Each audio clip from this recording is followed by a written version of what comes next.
Sekarang kita punya komputer kan, ada software, ada hardware.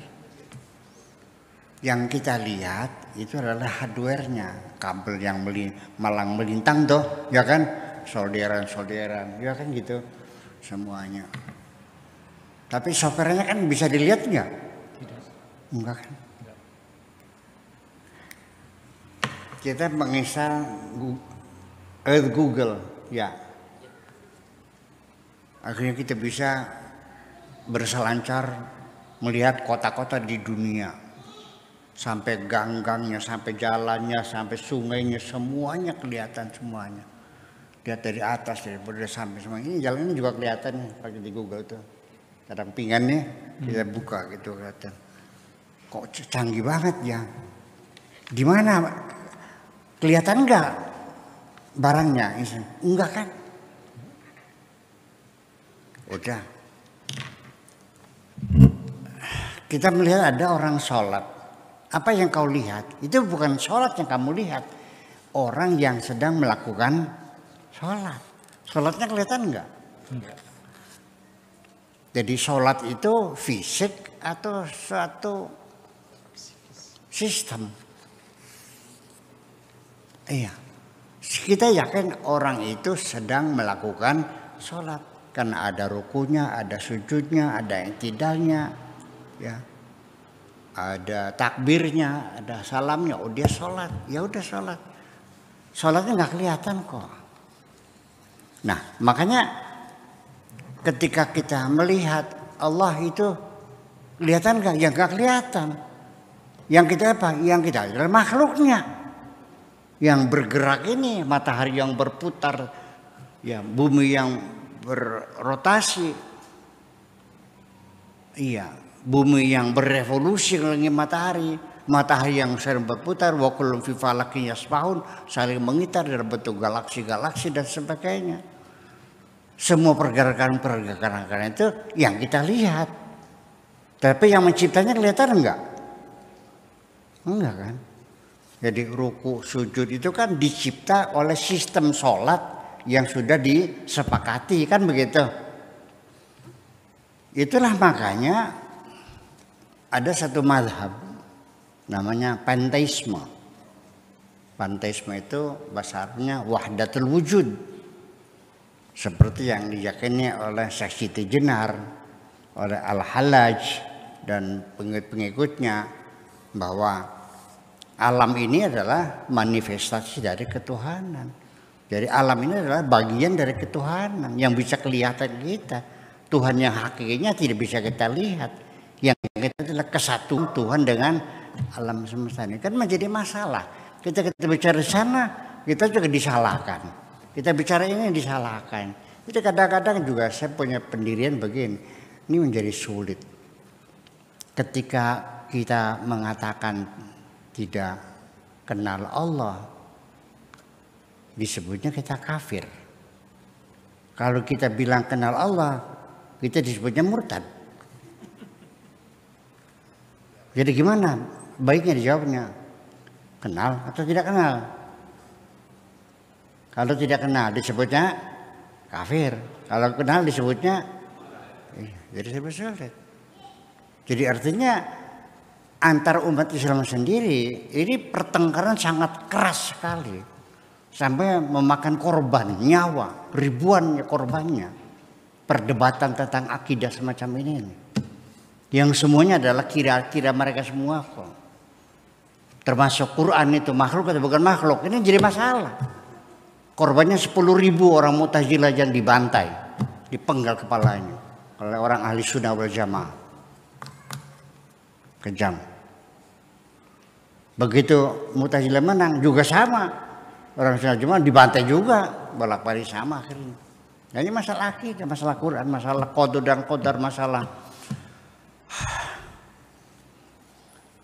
seseorang melakukan dosa, apakah pasti nanti dihukum?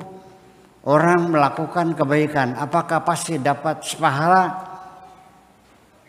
Ada kelompok umat Islam yang mengatakan kita kembalikan kepada Allah. Allah punya kuasa. Orang berbuat baik dihukum, orang berbuat jahat dikasih pahala. Pokoknya terserah Allah. Ini namanya kaum Murji'ah. Murji'ah itu adalah menyerahkan semuanya persoalan kepada Allah semuanya itu. Itu juga sama, dibantai juga. Jadi ya seperti itu. Jadi sejak kapan peradaban atau agama itu dimulai? Itu sejak zaman manusia masih hidup primitif. Nabi Adam itu hidupnya primitif atau modern ya? Primitif. Nabi Adam itu makanya daging mentah atau digoreng dagingnya?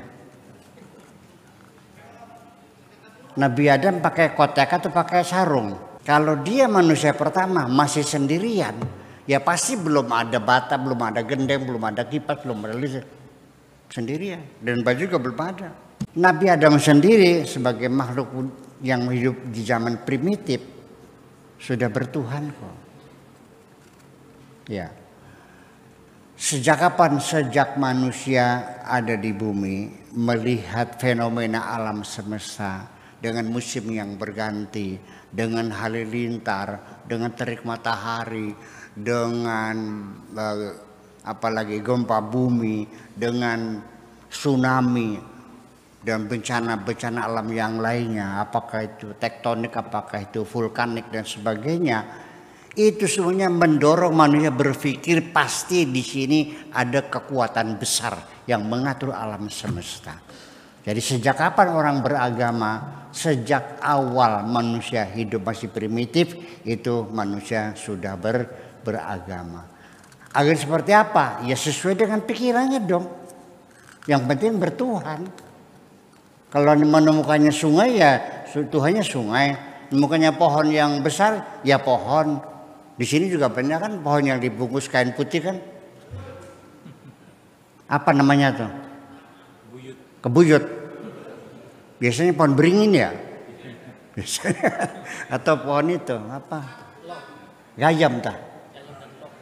Luwak. Pohon baru. Iya, dibungkus-bungkus, ada menyanya gitu. Saya ada menyan, ada nasi goreng, ada kopinya, ada cerutu, ada telur, ada rokok. Apa lagi itu? Kembang ya, kembang mawar, kembang melati, kembang kenanga dan sebagainya itu semuanya. Ya kita hormati aja. Mereka pasti ada Tuhan kok. Ya. Nah kita sendiri sesungguhnya mengalami kesulitan ya untuk menerangkan Tuhan yang kita yakini kepada mereka yang primitif itu loh. Karena mereka pengennya kelihatan Tuhannya kan gitu. Sedangkan Tuhan kita kan tidak bisa dilihat. Itulah makanya bahwa kenapa di Indonesia ini agama Islam tersebar cepat sekali bahkan menjadi mayoritas. Karena dulu orang Indonesia itu pada zaman dahulu kala agamanya itu agama Kipatayang, Kapitayang. Kapitayang itu adalah agamanya orang Indonesia yang mereka mengatakan bahwa Tuhan itu tidak bisa dilihat. Berarti persis sama seperti Tuhan dalam agama Islam, laisa kamitslihi syai'un. Itu aja persoalannya kok. Di sampingnya memang jasa para penyebar agama juga ya punya peran penting juga. Tapi dasar pijakan pertamanya karena Tuhannya sama gitu. Itu laisa kamitslihi syai'un, Tuhan itu tidak seperti apa-apa dan tidak bisa dibayangkan. Makanya saya mengatakan kembali, kita meyakini itu adanya Tuhan itu nggak perlu bukti kok. Nggak perlu pakai dalil. Udah pakai logika aja dengan perasaan saja. Karena bagaimanapun kalau dalilnya adanya Tuhan adalah berdasarkan alam semesta, alam itu ciptaan Tuhan dan alam itu minal mumkinat, bisa ada bisa tidak, betul nggak? Alam itu wajib atau mungkin adanya? Mungkin dong. Kalau Allah bikin ya ada, kalau tidak bikin tidak ada keharusan Allah tidak bikin dan tidak ada keharusan Allah tidak bikin. Tidak ada keharusan Allah bikin atau Allah tidak bikin alam semesta ini. Karena itu mungkinat, tapi Allah itu wajibul wujud. Mana mungkin sesuatu yang mungkinat membuktikan terhadap wajibul wujud, kan begitu. Jadi yang membuktikan adanya kolong adalah ranjang. Ranjang yang membuktikan adanya kolong, bukan kolong membuktikan ranjang. Mana buktinya ranjang? Karena ada kolong. Yang ada, mana buktinya kolong ada? Buktinya ranjang dipasang, ada. Di bawahnya itu namanya kolong. Jadi yang wujud mana? Ranjang. Yang wujud yang aslinya hakiki itu. Kalau kolong adalah wujud nisbi. Jadi kita ini semua wujudnya wujud nisbi. Sama dengan kolong, kan begitu. Tapi awas jangan dibilang kata Buya Tuhan seperti ranjang ya. Salah lagi nantinya. Yang aneh gitu, mata kita bisa melihat kolong, tidak bisa melihat ranjang. Aneh enggak? Mungkin enggak melihat kolong tapi tidak melihat ranjang? Tapi nyatanya begitu. Anda melihat alam semesta, melihat maujudat, melihat matahari, bisa enggak? Bulan, bisa. Bintang, pohon, lautan, bisa kan? Nah, yang menciptakannya kelihatan enggak? Kan aneh jadinya. Padahal yang wujud hakiki itu Allah. Wujud ini wujud nisbi. Ya kenapa begitu? Ya itu adalah persoalannya. Ya, jadi dibolak-balik juga ya, tetap pada akhirnya bahwa saya meyakini adanya Tuhan itu dengan perasaan saya, bukan dengan bukti dalil-dalil alam semesta ini. Karena nanti kita akan terjebak. Masih ingat terjebak? Satu, kita terjebak sebelum Tuhan menciptakan langit bumi. Ada Tuhan enggak? Buktinya mana? Yang ada. Setelah Tuhan, nanti yang kedua, setelah Tuhan menggulung langit bumi, habis, ditiadakan semuanya, kembali nol, kosong. Lalu kamu ditanya, masih yakin Allah ada? Masih yakin?